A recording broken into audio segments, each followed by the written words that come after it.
नमस्कार क्रिकेटप्रेमींनो, मित्रमैत्रिणींनो, कसे आहात तुम्ही सगळे. 3 सामन्यांची मालिका संपलेली आहे. इंग्लंडनी 2-1 परफेक्ट विजय मिळवलेला आहे आणि लॉर्ड्सच्या सामन्यामध्ये धावांचा पाऊस पडला. बॉलरना अक्षरशः धारेवर धरलं घेतलं आणि बॅट्समननी अगदी मजा लुटली.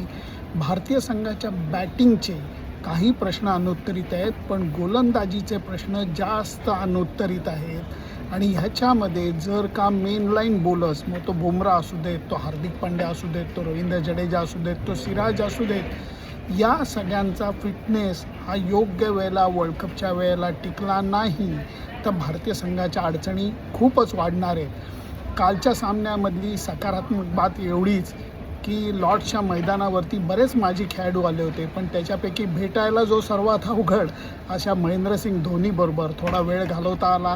रोहितचं शतक त्याच्याबरोबर बघता आलं आणि अर्थातच रिषभ पंतसुद्धा साथीला होता. त्यामुळे कालच्या सामन्याच्या कडू गोड अशा आठवणी आहेत. त्याच्यानंतर वर्ल्ड कप फायनल मॅच मित्रांसोबत बघितली. ज्या पद्धतीने स्पेननी बॉल पोझिशन त्यांच्याकडे ठेवलेलं होतं आणि असंख्य वेळेला अर्जेंटिनाच्या गोलवरती हल्ला केला आणि एक्झॅक्टली उलटं अर्जेंटिनाला मात्र हल्ला करता आला नाही.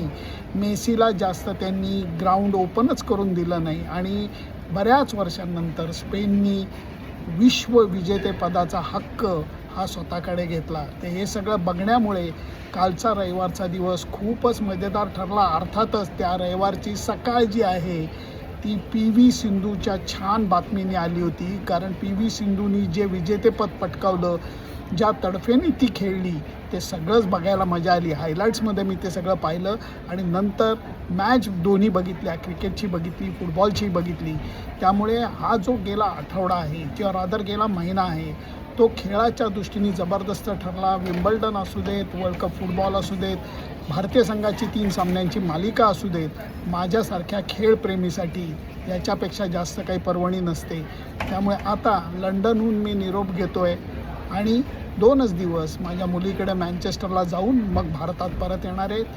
थोडंसं काही मनात आलं, काही पॉईंट्स डोक्यात आले तर तुमच्याशी संवाद साधीनच. तोपर्यंत बाय बाय.